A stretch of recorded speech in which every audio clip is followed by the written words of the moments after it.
The Fall of the House of Usher by Edgar Allan Poe. First published in Burton's Gentleman's Magazine, September 1839. His heart is a poised lute. As soon as it is touched, it resounds. De Beranger. During the whole of a dull, dark, and soundless day in the autumn of the year, when the clouds hung oppressively low in the heavens, I had been passing alone on horseback through a singularly dreary tract of country, and at length found myself, as the shades of the evening drew on, within view of the melancholy house of Usher. I know not how it was, but with the first glimpse of the building, a sense of insufferable gloom pervaded my spirit. I say insufferable, for the feeling was unrelieved by any of that half-pleasurable because poetic sentiment with which the mind usually receives even the sternest natural images of the desolate or terrible. I looked upon the scene before me, upon the mere house and the simple landscape features of the domain, upon the bleak walls, upon the vacant, eye-like windows, upon a few rank sedges, and upon a few white trunks of decayed trees, with an utter depression of soul which I can compare to no earthly sensation more properly than to the after-dream of the reveller upon opium. The bitter lapse into everyday life, the hideous dropping off of the veil. There was an iciness, a sinking, a sickening of the heart, an unredeemed dreariness of thought which no goading of the imagination could torture into aught of the sublime. What was it? I paused to think, what was it that so unnerved me in the contemplation of the house of Usher? It was a mystery all insoluble, nor could I grapple with the shadowy fancies that crowded upon me as I pondered. I was forced to fall back upon the unsatisfactory conclusion that, while, beyond doubt, there are combinations of very simple natural objects which have the power of thus affecting us, still, the analysis of this power lies among considerations beyond our depth.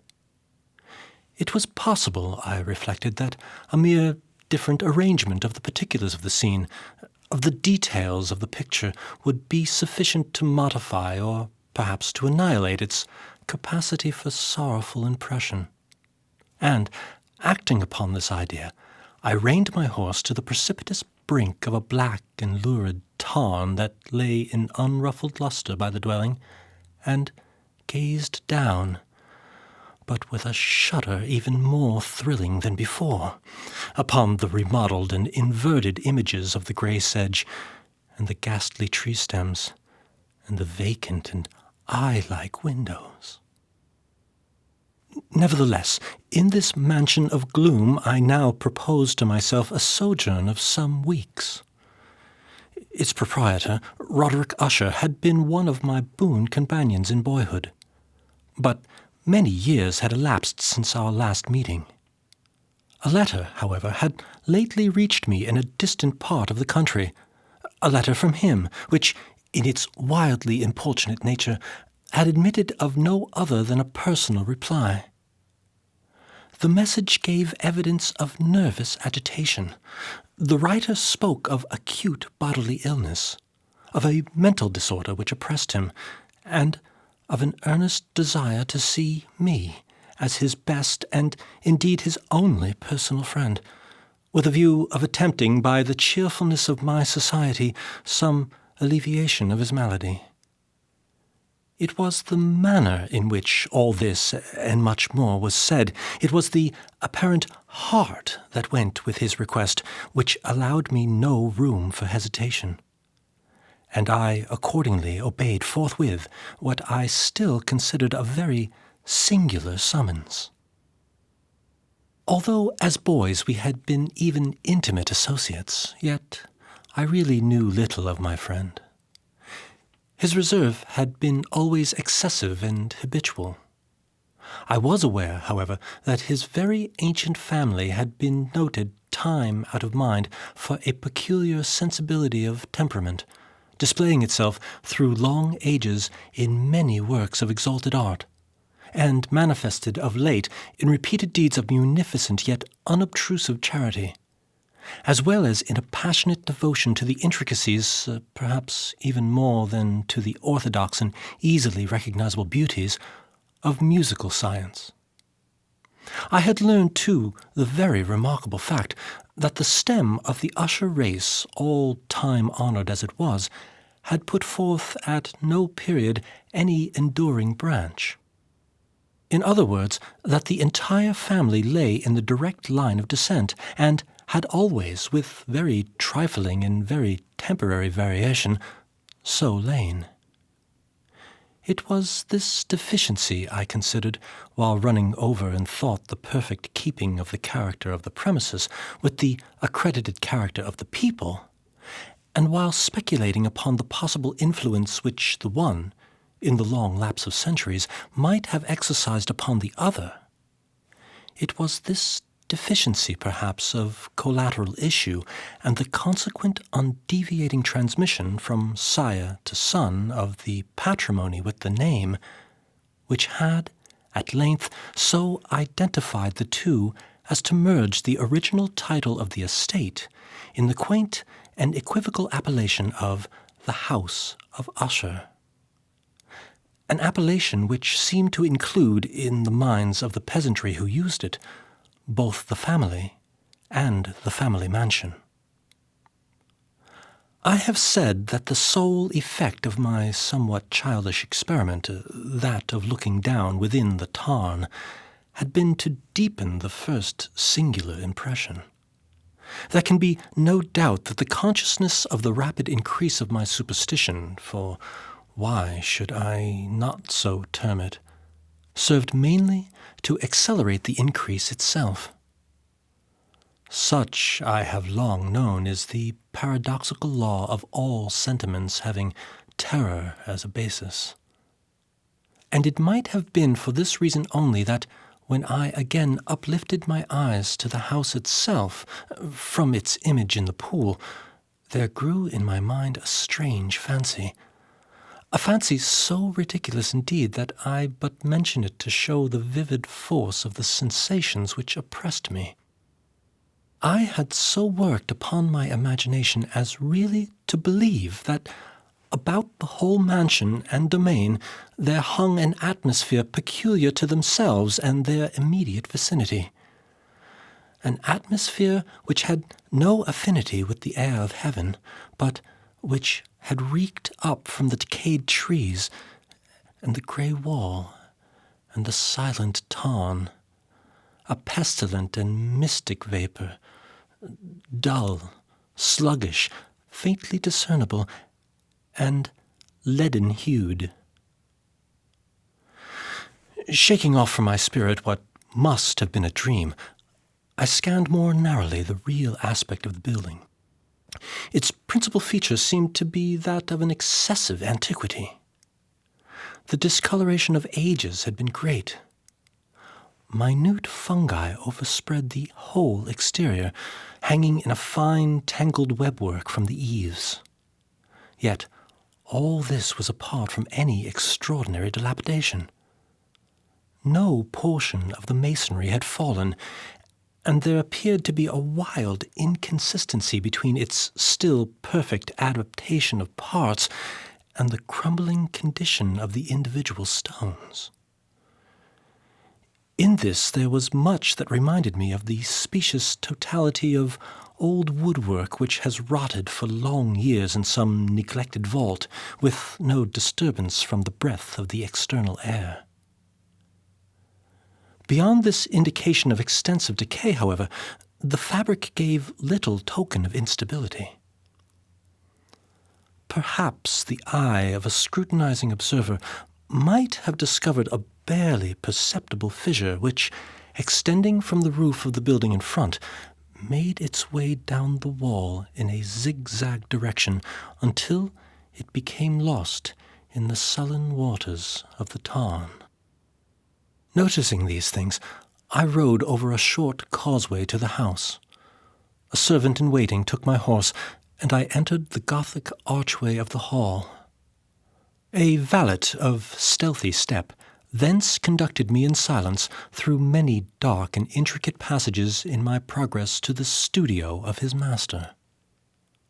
Much that I encountered on the way contributed, I know not how, to heighten the vague sentiments of which I have already spoken. While the objects around me, while the carvings of the ceilings, the sombre tapestries of the walls, the ebon blackness of the floors, and the phantasmagoric armorial trophies which rattled as I strode, were but matters to which, or to such as which, I had been accustomed from my infancy. While I hesitated not to acknowledge how familiar was all this, I still wondered to find how unfamiliar were the fancies which ordinary images were stirring up. On one of the staircases I met the physician of the family. His countenance, I thought, wore a mingled expression of low cunning and perplexity. He accosted me with trepidation and passed on. The valet now threw open a door and ushered me into the presence of his master. The room in which I found myself was very large and lofty. The windows were long, narrow, and pointed, and at so vast a distance from the black oaken floor as to be altogether inaccessible from within. Feeble gleams of encrimsoned light made their way through the trellised panes, and served to render sufficiently distinct the more prominent objects around. The eye, however, struggled in vain to reach the remoter angles of the chamber, or the recesses of the vaulted and fretted ceiling. Dark draperies hung upon the walls. The general furniture was profuse, comfortless, antique, and tattered. Many books and musical instruments lay scattered about, but failed to give any vitality to the scene. I felt that I breathed an atmosphere of sorrow. An air of stern, deep, and irredeemable gloom hung over and pervaded all. Upon my entrance, Usher arose from a sofa on which he had been lying at full length, and greeted me with a vivacious warmth which had much in it, I at first thought, of an overdone cordiality, of the constrained effort of the ennuyé man of the world. A glance, however, at his countenance convinced me of his perfect sincerity. We sat down, and for some moments, while he spoke not, I gazed upon him with a feeling half of pity, half of awe. Surely man had never before so terribly altered in so brief a period as had Roderick Usher. It was with difficulty that I could bring myself to admit the identity of the wan being before me with the companion of my early boyhood. Yet the character of his face had been at all times remarkable. A cadaverousness of complexion, an eye large, liquid, and luminous beyond comparison, lips somewhat thin and very pallid, but of a surpassingly beautiful curve, a nose of a delicate Hebrew model, but with a breadth of nostril unusual in similar formations, a finely molded chin, speaking in its want of prominence of a want of moral energy, hair of a more than web-like softness and tenuity. These features, with an inordinate expansion above the regions of the temple, made up altogether a countenance not easily to be forgotten. And now, in the mere exaggeration of the prevailing character of these features, and of the expression they were wont to convey, lay so much of change that I doubted to whom I spoke. the now ghastly pallor of the skin, and the now miraculous luster of the eye, above all things startled and even awed me. The silken hair, too, had been suffered to grow all unheeded, and as, in its wild gossamer texture, it floated rather than fell about the face. I could not, even with effort, connect its arabesque expression with any idea of simple humanity. In the manner of my friend, I was at once struck with an incoherence, an inconsistency, and I soon found this to arise from a series of feeble and futile struggles to overcome an habitual trepidancy, an excessive nervous agitation. For something of this nature I had indeed been prepared, no less by his letter than by reminiscences of certain boyish traits, and by conclusions deduced from his peculiar physical conformation and temperament. His action was alternately vivacious and sullen. His voice varied rapidly from a tremulous indecision, when the animal spirits seemed utterly in abeyance, to that species of energetic concision, that abrupt, weighty, unhurried and hollow-sounding enunciation, that leaden, self-balanced and perfectly modulated guttural utterance which may be observed in the lost drunkard or the irreclaimable eater of opium during the periods of his most intense excitement. It was thus that he spoke of the object of my visit, of his earnest desire to see me, and of the solace he expected me to afford him. He entered at some length into what he conceived to be the nature of his malady. It was, he said, a constitutional and family evil, and one for which he despaired to find a remedy. A mere nervous affection, he immediately added, which would undoubtedly soon pass off. It displayed itself in a host of unnatural sensations. Some of these, as he detailed them, interested and bewildered me, although perhaps the terms and the general manner of the narration had their weight. He suffered much from a morbid acuteness of the senses. The most insipid food was alone endurable. He could wear only garments of certain texture. The odors of all flowers were oppressive. His eyes were tortured by even a faint light, and there were but peculiar sounds, and these from stringed instruments, which did not inspire him with horror. To an anomalous species of terror I found him a bounden slave. "I shall perish," said he. "I must perish in this deplorable folly. Thus, and not otherwise, shall I be lost. I dread the events of the future, not in themselves, but in their results. I shudder at the thought of any, even the most trivial incident which may operate upon this intolerable agitation of soul. I have indeed no abhorrence of danger, except in its absolute effect, in terror. In this unnerved, in this pitiable condition, I feel that the period will sooner or later arrive when I must abandon life and reason together in some struggle with the grim phantasm, fear.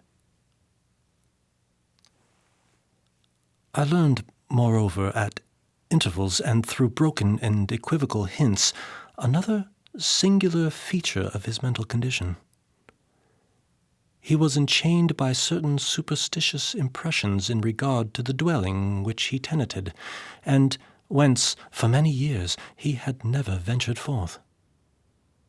In regard to an influence whose supposititious force was conveyed in terms too shadowy here to be restated, an influence which some peculiarities in the mere form and substance of his family mansion had, by dint of long sufferance, he said, obtained over his spirit, an effect which the physique of the grey walls and turrets, of the dim tarn into which they all looked down, had at length brought about upon the morale of his existence. He admitted, however, although with hesitation, that much of the peculiar gloom which thus afflicted him could be traced to a more natural and far more palpable origin, to the severe and long-continued illness, indeed to the evidently approaching dissolution, of a tenderly beloved sister, his sole companion for long years, his last and only relative on earth. Her decease, he said, with a bitterness which I can never forget, would leave him, the hopeless and the frail, the last of the ancient race of the Ushers. While he spoke, the Lady Madeline, for so was she called, passed slowly through a remote portion of the apartment, and, without having noticed my presence, disappeared. I regarded her with an utter astonishment, not unmingled with dread, and yet I found it impossible to account for such feelings. A sensation of stupor oppressed me, as my eyes followed her retreating steps. When a door at length closed upon her, my glance sought instinctively and eagerly the countenance of the brother, but he had buried his face in his hands, and I could only perceive that a far more than ordinary wanness had overspread the emaciated fingers through which trickled many passionate tears. The disease of the Lady Madeline had long baffled the skill of her physicians.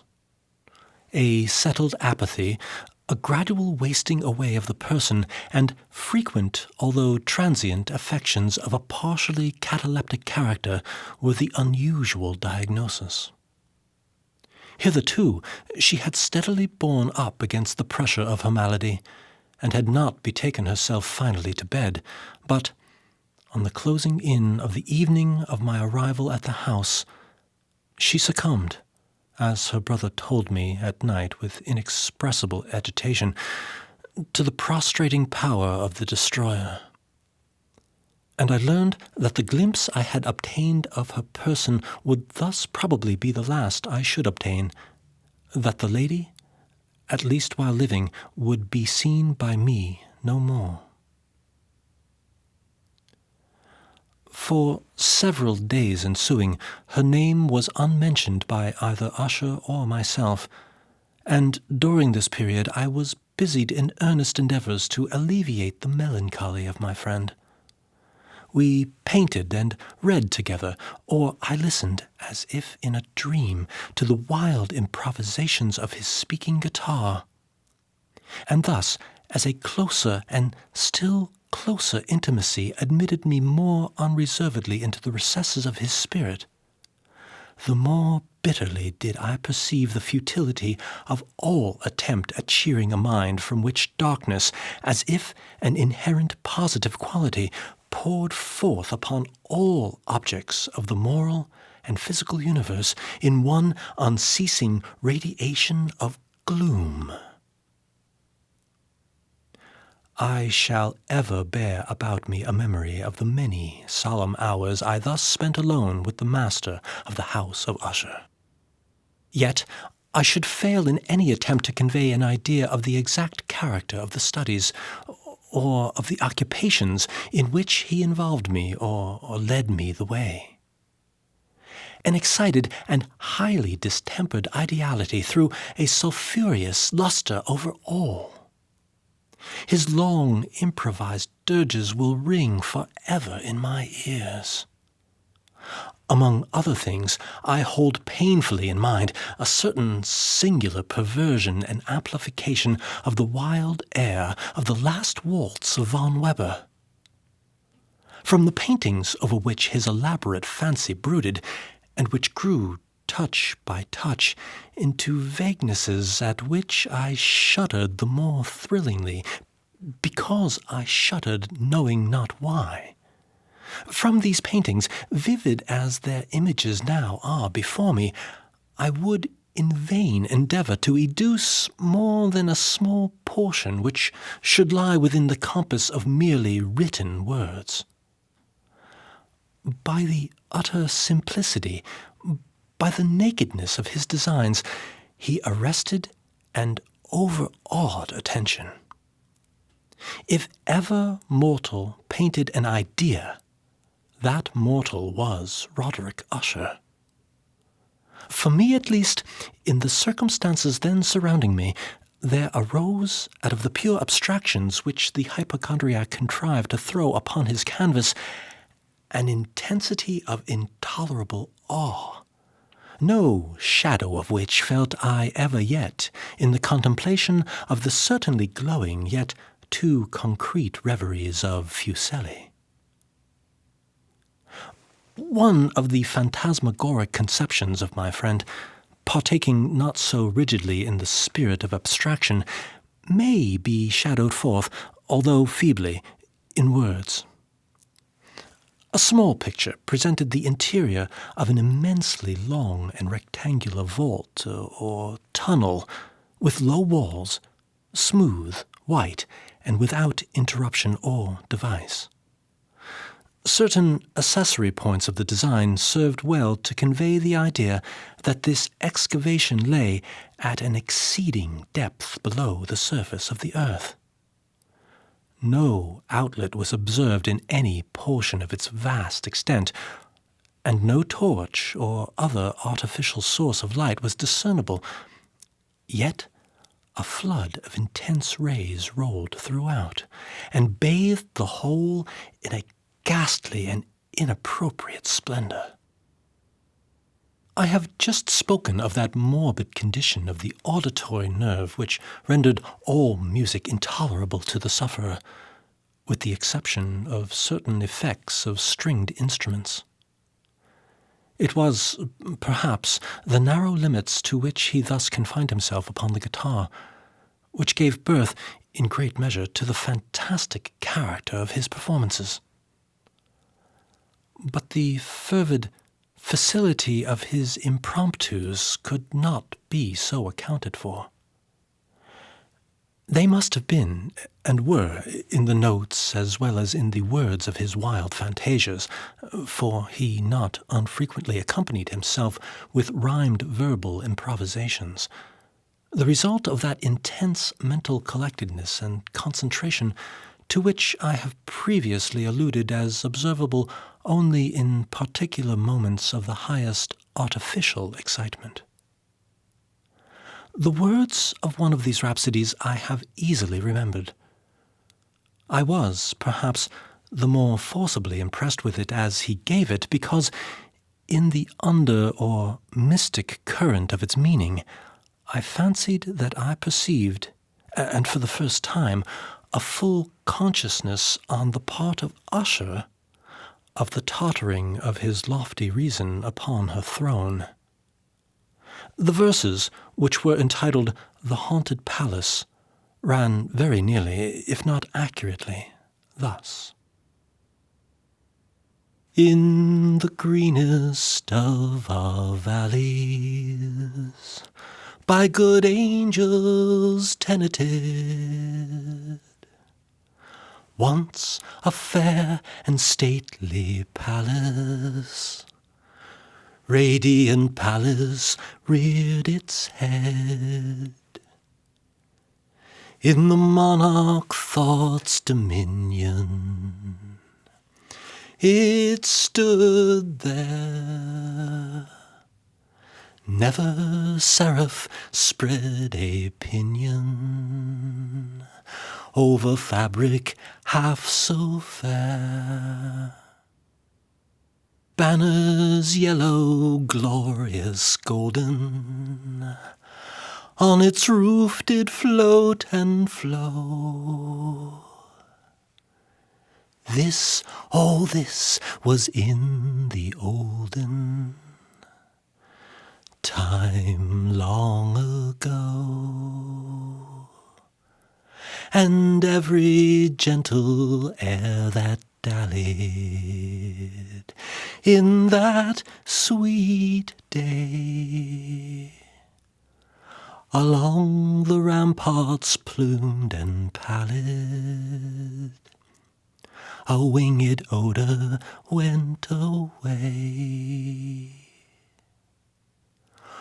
Wanderers in that happy valley through two luminous windows saw spirits moving musically to a lute's well-tuned law.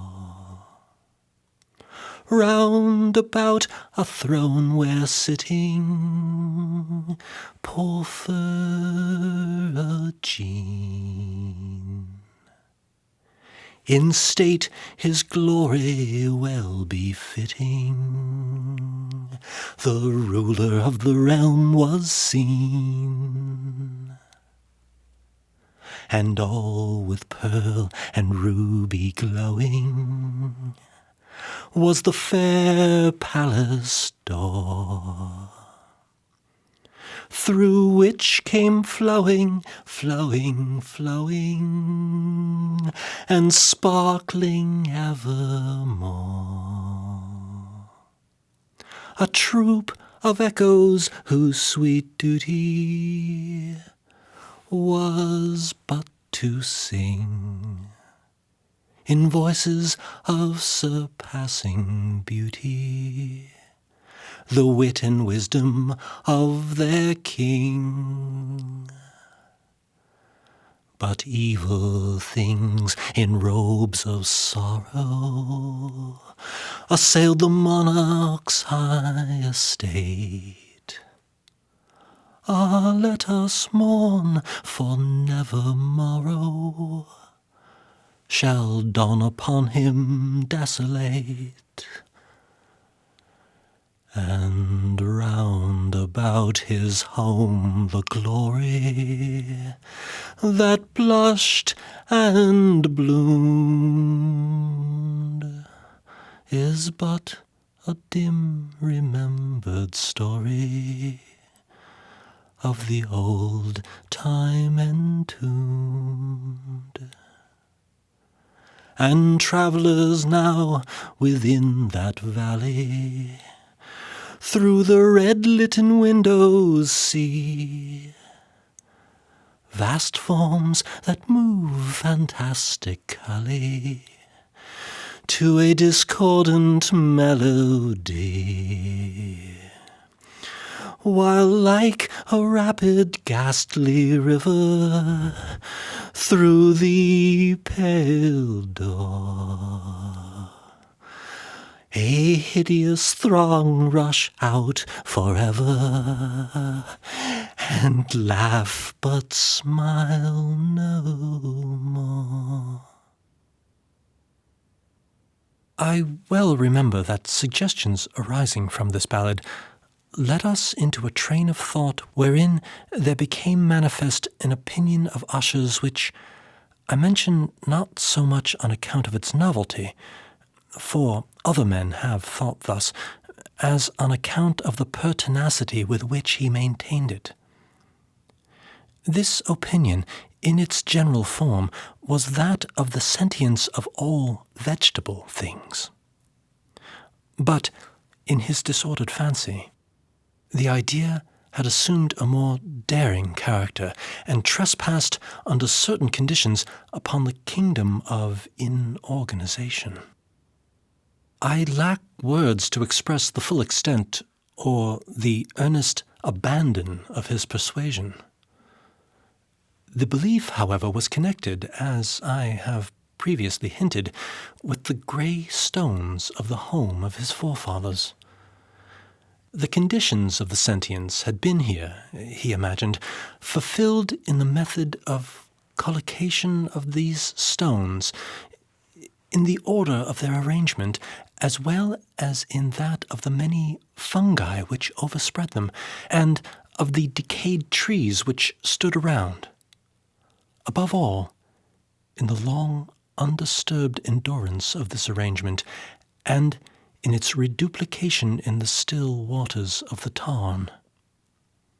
Its evidence, the evidence of the sentience, was to be seen, he said, and I here started as he spoke, in the gradual yet certain condensation of an atmosphere of their own about the waters and the walls. The result was discoverable, he added, in that silent yet importunate and terrible influence which for centuries had moulded the destinies of his family, and which made him what I now saw him, what he was. Such opinions need no comment, and I will make none. Our books, the books which for years had formed no small portion of the mental existence of the invalid, were, as might be supposed, in strict keeping with this character of phantasm. We pored together over such works as the Vevere et Chartreuse of Grisset, the Belphegor of Machiavelli, the Heaven and Hell of Swedenborg, the Subterranean Voyage of Nicholas Klim by Holberg, the Chiromancy of Robert Flood, of Jean de Dargenais, and of De la Chambre, the Journey into the Blue Distance of Tieck, and the City of the Sun of Campanella. One favorite volume was a small octavo edition of the Directorium Inquisitorium by the Dominican Emeric de Girone, and there were passages in Pomponius Mela about the old African satyrs and Egypens, over which Usher would sit dreaming for hours. His chief delight, however, was found in the perusal of an exceedingly rare and curious book in quarto Gothic, the manual of a forgotten church, the Vigiliae Mortuorum Secundum Corum Ecclesiae Maguntinae.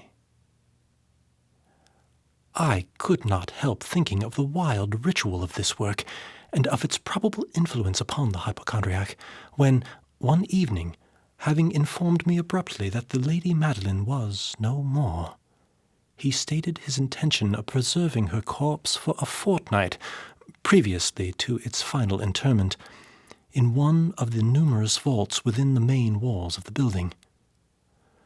The worldly reason, however, assigned for this singular proceeding was one which I did not feel at liberty to dispute. The brother had been led to his resolution, so he told me, by consideration of the unusual character of the malady of the deceased, of certain obtrusive and eager inquiries on the part of her medical men, and of the remote and exposed situation of the burial ground of the family. I will not deny that when I called to mind the sinister countenance of the person whom I met upon the staircase on the day of my arrival at the house, I had no desire to oppose what I regarded as, at best, but a harmless and by no means an unnatural precaution. At the request of Usher, I personally aided him in the arrangements for the temporary entombment. The body having been encoffined, we two alone bore it to its rest. The vault in which we placed it, and which had been so long unopened that our torches, half smothered in its oppressive atmosphere, gave us little opportunity for investigation, was small, damp, and entirely without means of admission for light, lying at great depth immediately beneath that portion of the building in which was my own sleeping apartment. It had been used, apparently, in remote feudal times for the worst purposes of a dungeon keep, and in later days as a place of deposit for powder or some other highly combustible substance, as a portion of its floor and the whole interior of a long archway through which we reached it were carefully sheathed with copper. The door, of massive iron, had been also similarly protected. Its immense weight caused an unusually sharp grating sound as it moved upon its hinges. Having deposited our mournful burden upon trestles within this region of horror, we partially turned aside the yet unscrewed lid of the coffin and looked upon the face of the tenant. A striking similitude between the brother and sister now first arrested my attention, and Usher, divining perhaps my thoughts, murmured out some few words from which I learned that the deceased and himself had been twins, and that sympathies of a scarcely intelligible nature had always existed between them. Our glances, however, rested not long upon the dead, for we could not regard her unawed.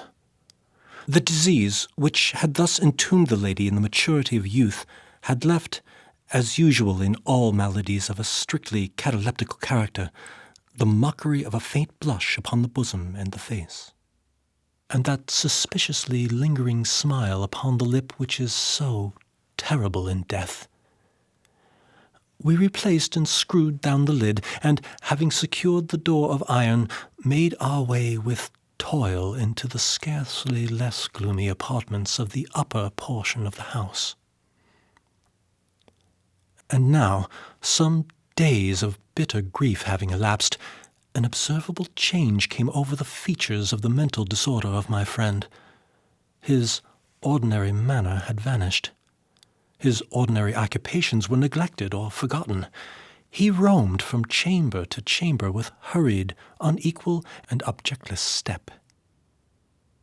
The pallor of his countenance had assumed, if possible, a more ghastly hue, but the luminousness of his eye had utterly gone out.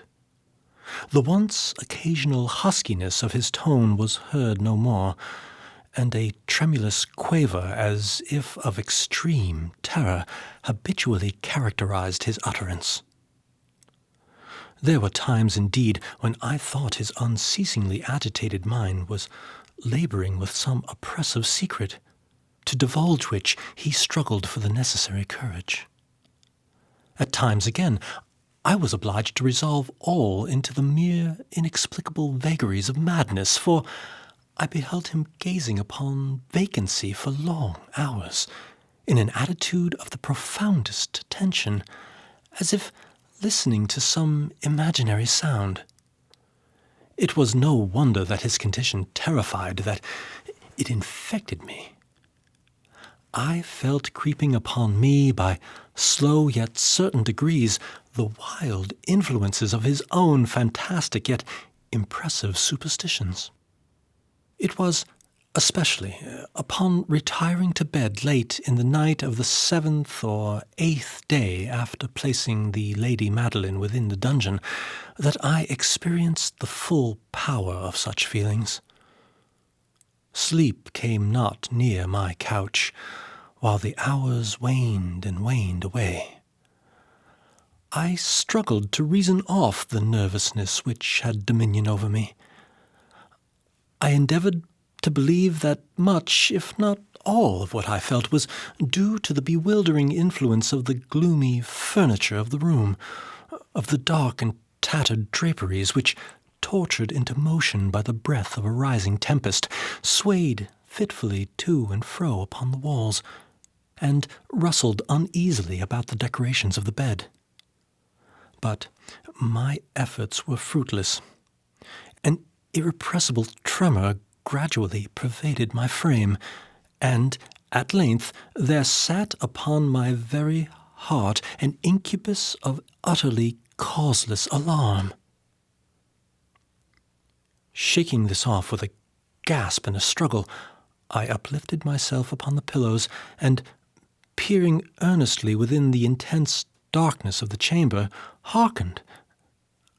I know not why, except that an instinctive spirit prompted me, to certain low and indefinite sounds which came through the pauses of the storm, at long intervals, I knew not whence. Overpowered by an intense sentiment of horror, unaccountable yet unendurable, I threw on my clothes with haste, for I felt that I should sleep no more during the night, and endeavoured to arouse myself from the pitiable condition into which I had fallen by pacing rapidly to and fro through the apartment. I had taken but few turns in this manner when a light step on an adjoining staircase arrested my attention. I presently recognized it as that of Usher. In an instant afterward he rapped with a gentle touch at my door and entered, bearing a lamp. His countenance was, as usual, cadaverously wan, but, moreover, there was a species of mad hilarity in his eyes, and evidently restrained hysteria in his whole demeanour. His air appalled me, but anything was preferable to the solitude which I had so long endured, and I even welcomed his presence as a relief. "And have you not seen it?" he said abruptly, after having stared about him for some moments in silence. "You have not, then, seen it? But stay, you shall." Thus speaking, and having carefully shaded his lamp, he hurried to one of the casements and threw it freely open to the storm. The impetuous fury of the entering gust nearly lifted us from our feet. It was indeed a tempestuous yet sternly beautiful night, and one wildly singular in its terror and its beauty. A whirlwind had apparently collected its force in our vicinity, for there were frequent and violent alterations in the direction of the wind, and the exceeding density of the clouds, which hung so low as to press upon the turrets of the house, did not prevent our perceiving the lifelike velocity with which they flew careening from all points against each other, without passing away into the distance. I say that even their exceeding density did not prevent our perceiving this, yet we had no glimpse of the moon or stars, nor was there any flashing forth of the lightning. But the undersurfaces of the huge masses of agitated vapor, as well as all terrestrial objects immediately around us, were glowing in the unnatural light of a faintly luminous and distinctly visible gaseous exhalation which hung about and enshrouded the mansion. "You must not, you shall not behold this," said I, shudderingly to Usher as I led him with gentle violence from the window to a seat. "These appearances which bewilder you are merely electrical phenomena, not uncommon. Or it may be that they have their ghastly origin in the rank miasma of the tarn. Let us close this casement. The air is chilling and dangerous to your frame. Here is one of your favorite romances. I will read, and you shall listen, and so we will pass away this terrible night together." The antique volume which I had taken up was the Mad Tryst of Sir Launcelot Canning, but I had called it a favourite of Usher's more in sad jest than in earnest, for, in truth, there is little in its uncouth and unimaginative prolixity which could have had interest for the lofty and spiritual ideality of my friend. It was, however, the only book immediately at hand, and I indulged a vague hope that the excitement which now agitated the hypochondriac might find relief, for the history of mental disorder is full of similar anomalies, even in the extremeness of the folly which I should read. Could I have judged indeed by the wild, overstrained air of vivacity with which he hearkened, or apparently hearkened to the words of the tale, I might well have congratulated myself upon the success of my design. I had arrived at that well-known portion of the story where Ethelred, the hero of the tryst, having sought in vain for peaceable admission into the dwelling of the hermit, proceeds to make good an entrance by force. Here, it will be remembered, the words of the narrative run thus.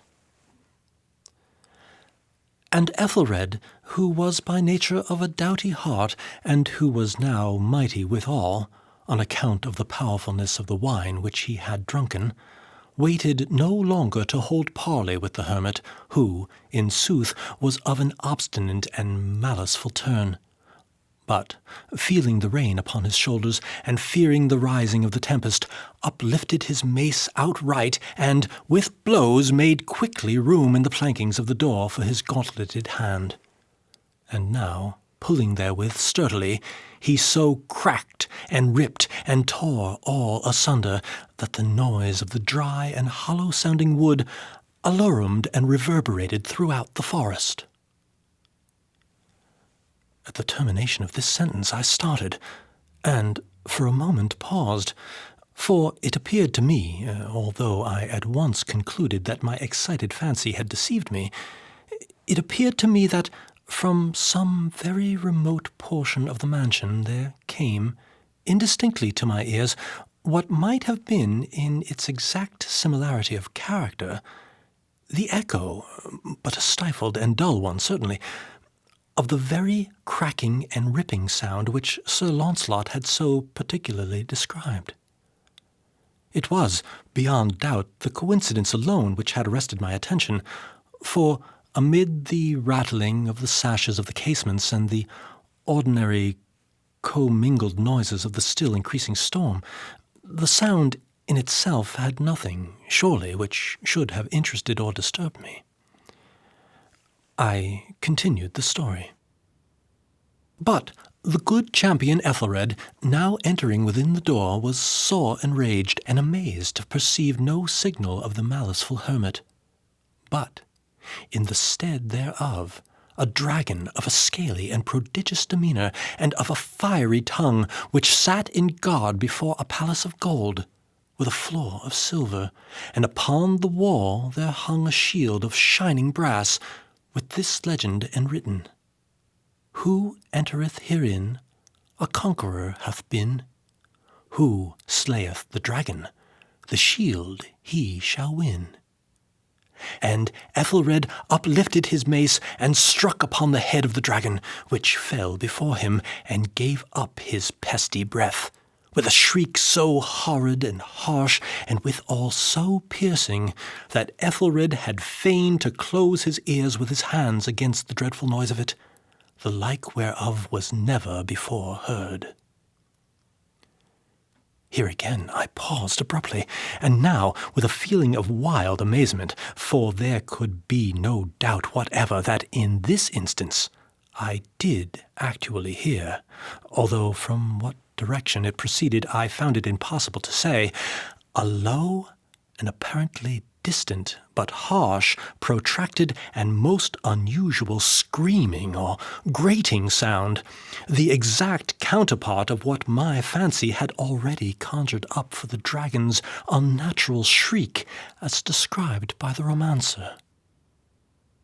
Oppressed, as I certainly was, upon the occurrence of this second and most extraordinary coincidence, by 1,000 conflicting sensations, in which wonder and extreme terror were predominant, I still retained sufficient presence of mind to avoid exciting, by any observation, the sensitive nervousness of my companion.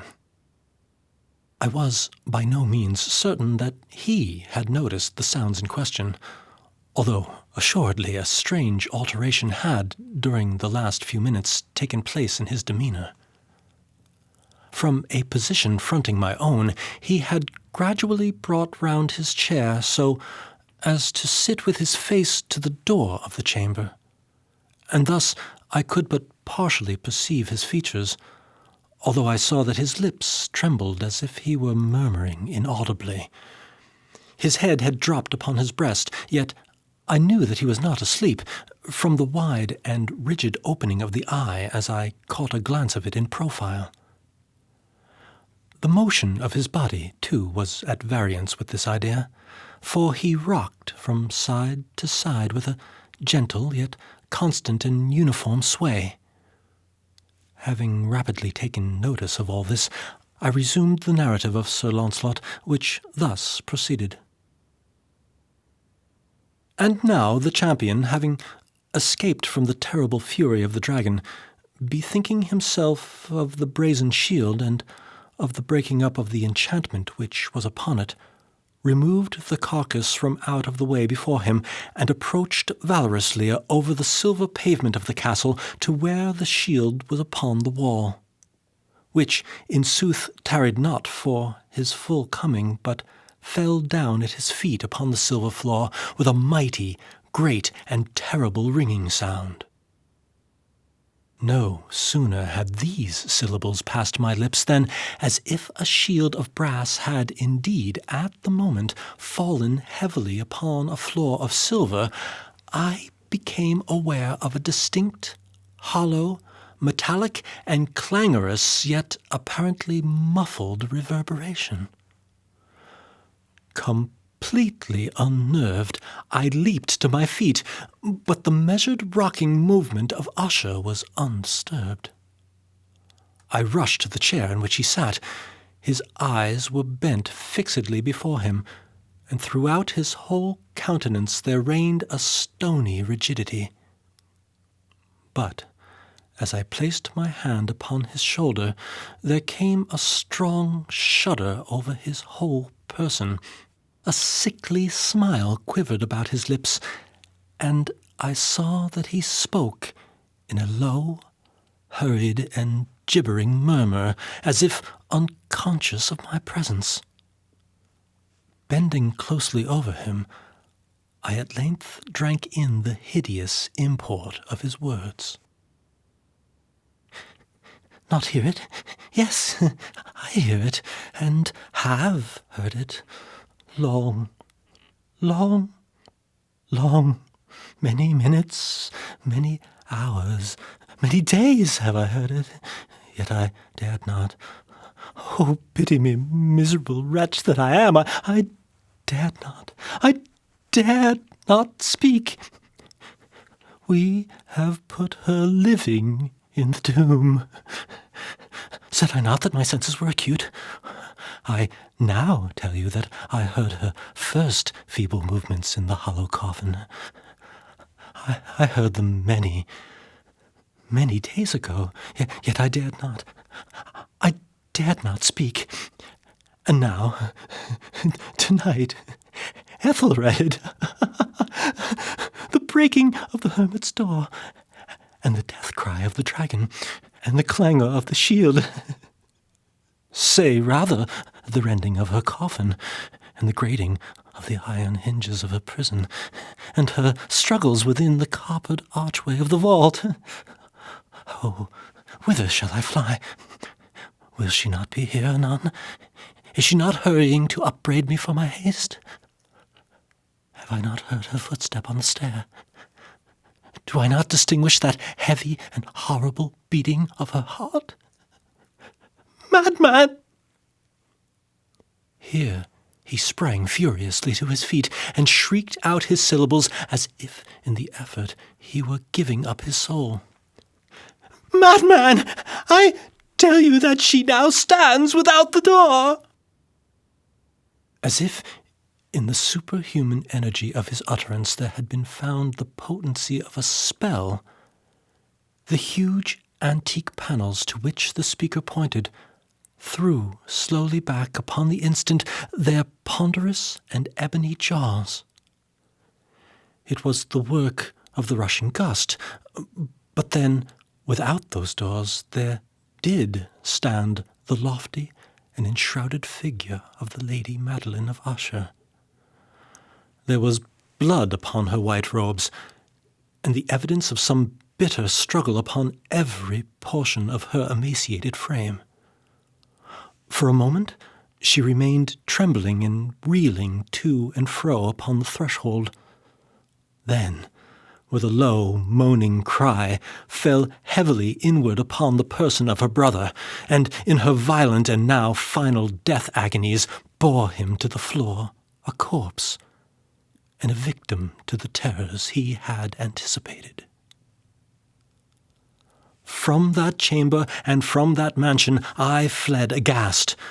The storm was still abroad in all its wrath as I found myself crossing the old causeway. Suddenly there shot along the path a wild light, and I turned to see whence a gleam so unusual could have issued. for the vast house and its shadows were alone behind me. The radiance was that of the full setting and blood-red moon, which now shone vividly through that once barely discernible fissure, of which I have before spoken as extending from the roof of the building in a zigzag direction to the base. While I gazed, this fissure rapidly widened. There came a fierce breath of the whirlwind. The entire orb of the satellite burst at once upon my sight. My brain reeled as I saw the mighty walls rushing asunder. There was a long, tumultuous shouting sound, like the voice of 1,000 waters, and the deep and dank tarn at my feet closed sullenly and silently over the fragments of the house of Usher.